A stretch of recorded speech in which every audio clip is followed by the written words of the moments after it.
Don't open your door for Christmas trick-or-treaters. I first noticed the strange car 3 days before Christmas. It was so dented, scratched, and splattered with mud that it was impossible to tell what the original color had been. Its rusted metal guts rattled menacingly each time it rolled by. The driver was cruising my neighborhood, looking for something, and there was something predatory about the way he inspected each house on the silent winter street. I felt myself tense up when the car passed by, like my body was readying itself for an attack. Even my dog Marvin huddled close to my leg, whimpering. And sure, maybe the driver was just a porch pirate looking to steal someone's holiday cheer, but you can never really be sure, can you? A shiver ran up my spine that had nothing to do with the cold. The brown car reminded me of everything I'd worked so hard to leave behind: ugliness, danger, neighborhoods where the stores had barred windows and gunshots rang out at night. I'd worked all my life to afford a house like the one I had now, and the thought that all that could reach me even here was more than a little disconcerting. Lost in thought, I turned up my driveway, but Marvin had stopped and was growling at something. A rumbling engine pulled up beside me. The driver rolled down his window and shouted at me. "Howdy, neighbor. Any plans for the holidays?" I muttered something about staying home before it occurred to me that I should definitely not be sharing my plans with this weird stranger. He was a grizzled middle-aged white guy with unkempt gray hair and wild eyes that suggested it had been a while since he'd last slept. His glare narrowed at my response. "You sure, pal? Not gonna go visit family? Maybe travel someplace far away? You and your dog really ought to go someplace for a while. Maybe come back in the new year after things have settled down. You hear me? You really ought to get out of town." I was about to ask the guy who the hell he thought he was to tell me how to spend my time, but he already sped off in a cloud of black exhaust. Scratching my head, I went inside to feed Marvin and make sure that all the doors were locked. I slept badly that night, and my nightmares were filled with the haunted eyes of the man in the brown car. At one point, I even thought I felt his large, hairy hands pulling for me beneath the blankets, but it was just Marvin readjusting himself at my side. I didn't notice the figure standing at the edge of my yard the next morning, not until they began to speak. I couldn't make out their features in the pre-dawn gloom, just a shapeless hat and bulky, ragged clothes that made them look like an overstuffed scarecrow. "Howdy, neighbor," they called out to me. "Any plans for the holidays?" It was the exact same phrase that the man in the brown car had used, but the voice was different. Deep and guttural, it sounded more like animals trying to imitate human speech than an actual person talking. Inside the house, Marvin was going crazy. I suddenly had an awful feeling that maybe the stranger's stuffy clothes weren't there to keep off the cold, but rather that they were hiding something horrible, maybe even a lot of somethings, all writhing and coiling together. It leaned uncannily toward me, and I realized for the first time just how tall it was. Shaking my head, I climbed into my half-defrosted car and backed out of the driveway. The thing's proportions were all wrong, its arms and torso too long, its legs too short and seemingly bent backwards. It stayed still, watching my taillights disappear around the corner. When I returned from home hours later, I was relieved to find that the house was still intact and Marvin was safe and sound. That night, as I fed the dog and made dinner for myself, it was easy to believe that I'd scared myself over nothing. At least, until the doorbell rang. Some instinct made me bring the kitchen knife with me when I went to answer it, and when I saw who was waiting on the other side, I was glad that I did. It was the man from the brown car. "What do you want?" I opened the door just a crack, leaving the chain on, even though the big man could have kicked it in if he'd wanted to. "Put that damn knife away and listen to me," the man snarled. "It won't do you any good against them, anyway. You need to get out of town until it's over." "Until what's over?" I groaned. Marvin peeked out from behind me, crept toward the stranger, and sniffed his boot. To my surprise, he actually seemed to like the guy. "Look, you don't have to believe me, but at least believe the symbol on your door." I moved my hand to undo the chain so that I could check the door, then I hesitated. What if it was a trick? the stranger stuck his hand inside the house. I tensed up, ready for anything, but he just scratched Marvin behind the ears. I undid the chain. Sure enough, barely visible marks had been scratched all around my Christmas wreath. They were twisting and serpentine, seeming to coil and rearrange themselves each time I looked away. You could have put those there yourself, I told the man, not wanting to believe what I was seeing. Sure, I could have. But I didn't, and you know it. Trust me, go somewhere for a while. Leave tonight, before sunset. When you get back, your house might be a little torn up, but at least you and your dog will be alive. Don't ask me why, you're better off not knowing. You have no idea what I went through to get this place, I snapped, and I'm not going to run off and leave it just because you say so. I mean, I don't even know your name. It's Eddie. The big man stuck out his hand. And I'm not gonna stand out here freezing on your porch forever. You really want to hear about it? Invite me inside. I thought about vampires, fae, and other storybook monsters that needed permission to enter a home. Then I shrugged and opened the door. I don't know who or what they are. A cult maybe, or something else, something not even human. Eddie spoke into the cup of coffee I'd given him. We were seated at my kitchen table, Marvin at our feet. All I know is, there are things out there that hate the holiday season. Things that prefer how it was before, when people believed that only a human sacrifice could keep the shortening days from fading into one last, eternal night. They come creeping out of the darkness this time of year, thirsty for the blood that we no longer offer them so willingly. 5 years ago, I was sitting where you are now. I hadn't heard the stories, and I wouldn't have believed them if I had. I was a construction contractor with a house in the suburbs, a wife, and 2 beautiful children. I'd never seen or experienced anything that could cause me to doubt the laws of science. Then, on Christmas Eve, I heard a knock on the door. I turned on the porch light and saw 3 of them looking in the window. They looked young, like kids or teenagers, and they were wearing Halloween costumes. My first thought wasn't fear, not even when I saw that dead, hollow look in their eyes. It was concern.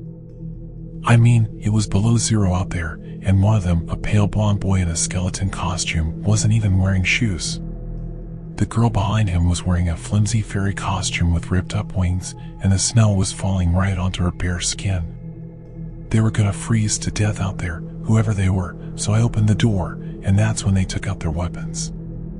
The boy in the skeleton costume pulled a length of chain with a meat hook on the end from his skull-shaped plastic bucket. The girl had been hiding a pair of butcher knives in her fairy wings.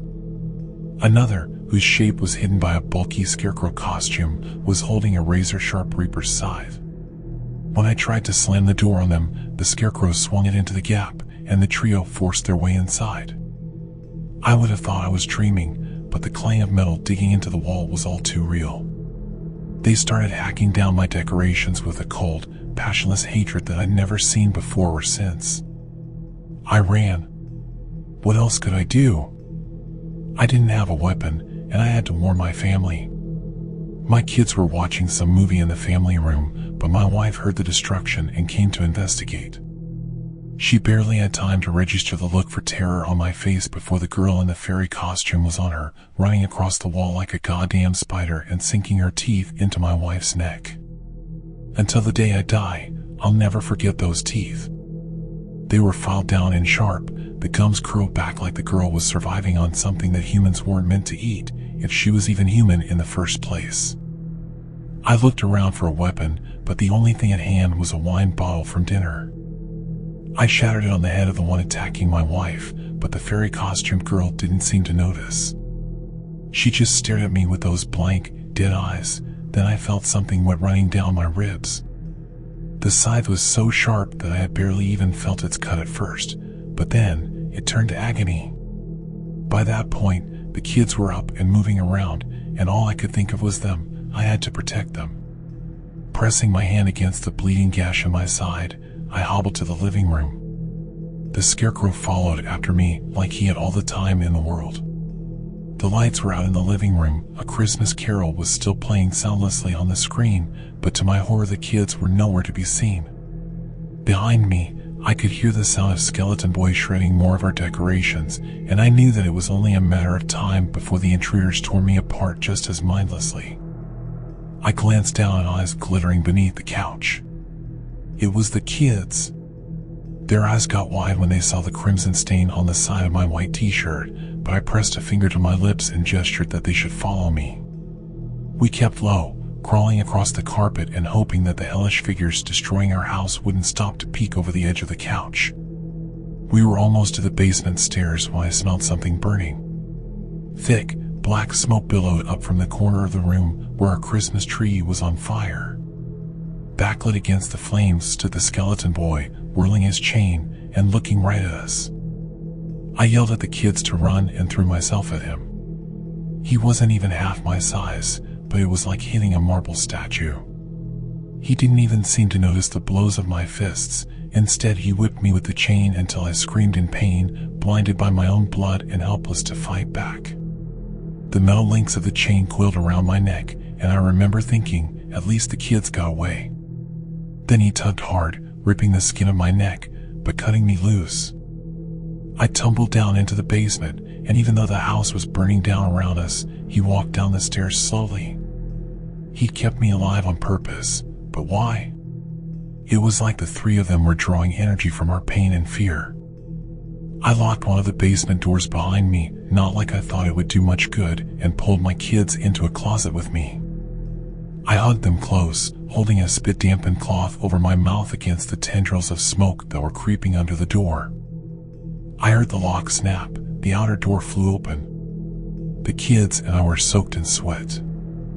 I could hear the walls snap and crackle as flames consumed the house, but it wasn't loud enough to drown out the calm footsteps of the boy in the skeleton costume as he strolled toward our hiding place, dragging his chain along the floor behind him. Everything around me was becoming hazy and gray.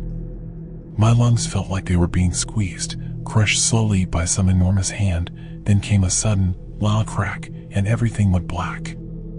According to the rescue workers, I had passed out from smoke inhalation moments after the central supports of the house collapsed. My kiddos, they said they were ended instantly. A ruptured water line prevented the fire from roasting me alive, like my wife had been. I'd survived, but I was in rough shape. There were months of hospital care, rehabilitation, and psychiatric evaluation. The bills left me penniless. Worst of all, those damn head doctors made me question what I knew had happened that night. They blamed my memories on smoke inhalation and brain damage, and there was no evidence left to prove them wrong. I later learned that even if there had been, it wouldn't have mattered. By the time I got out of that place, I didn't know what was real anymore. But little by little, I began doing research about holiday home invasions, and I realized that I wasn't alone. There were hundreds of cases, all written up as isolated incidents, even though many of them shared the same characteristics. There were hardly ever any survivors, but if there were, they always described the same thing: people in costume who invaded their homes to perpetrate acts of horrible violence. They always set fire to the structures afterwards, like the people inside were some sort of burnt sacrifice. When I took what I found to the police, I was ignored, although whether that was because of incompetence or some kind of cover-up, I couldn't say. After all, think about what would happen if the public knew that people were attacked at random every holiday season and that the authorities were powerless to stop it. There would be mass panic. So in the end, I did the only thing I could do. I decided to fight back myself. At first, I thought that the attacks were random, but they're not. Eddie took out a map. A black spot marked the location of each attack. He had connected them with lines of red marker that crept across the paper like blood. They seemed to form a half-finished symbol, a star with too many points. That's how I knew that the next attack was going to happen in this neighborhood. And when I saw the symbol on your door, Eddie had run out of words. His voice was hoarse, almost desperate. I had the feeling that it had been a long time since he'd spoken like this to another human being. Maybe that was why we'd both gotten lost in his story and forgotten about the time. 3 knocks came at the door, so hard and heavy that the whole house seemed to shake. My eyes darted to the window. It was dark outside. The blood rushed from Eddie's face. Oh God, I was too late. They're already here. He pressed a finger to his lips and directed me to follow him down the hallway. In the shadows of the porch, I could barely make out a skull-painted face pressed against the glass. I grabbed Marvin and nodded toward the back. We could slip out across the yard, and the back door flew off of its hinges before I could finish my thought. A bulky figure in a scarecrow costume stepped through it, cutting down the row of stockings I'd hung on the wall with a single sweep of its scythe. Marvin lunged toward it, barking his head off. His collar slipped through my fingers, and the hulking, tattered figure turned toward him. Bang!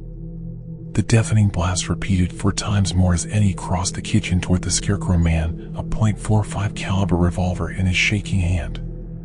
Not again, he snarled.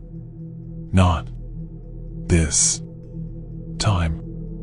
Eddie's shots hadn't had the impact that they should have. The scarecrow was still standing. Either there was some kind of body armor beneath those filthy rags, or whatever was under there wasn't human. It flung its scythe at Eddie. I looked away just in time, but couldn't block out the awful sound of a sharpened blade cutting into meat.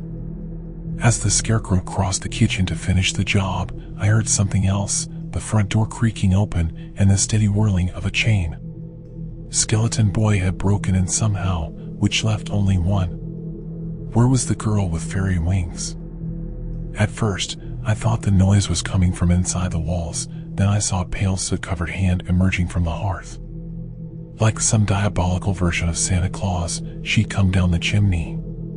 Eddie hadn't been able to stop the invaders, but the distraction had given me time to grab Marvin's collar and drag him upstairs with me. I was panicking, but I had a plan: crawl out onto the roof, jump down into the yard, and run across the snow as fast as my legs could take me.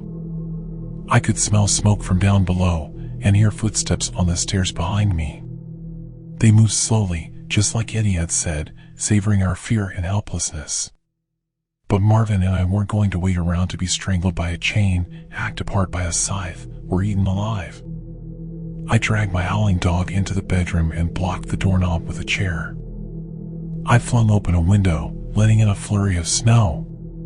Marvin whimpered when I set him down on the slick shingles. I stroked his fur and tried to keep him calm as I climbed outside myself. The roof was treacherous, but we didn't have much time. The reflection of flames flickered on the snow below us, and fire alarms were going off throughout the house. We skidded on the cramped, icy roof as we crept around to the back, and jumped.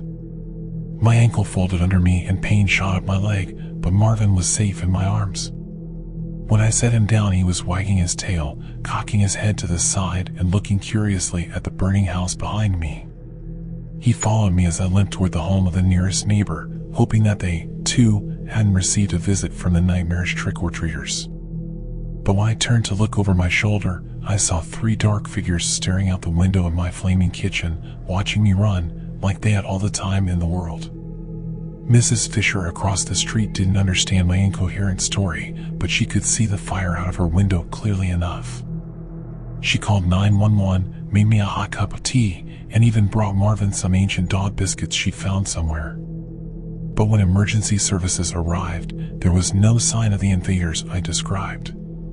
Just like before, with Eddie's family, the fire had destroyed all evidence of their presence. Between the clear case of arson and Eddie's charred body, it was clear that something had happened, but no one was willing to believe my version of events. It's been a year since that night, and the case remains open. Now, as the days get colder and the nights grow longer, I think more and more about Eddie. About how he thought that he had escaped them, how he thought he was the hunter instead of the hunted, and it makes me wonder, will I be getting another visit this year?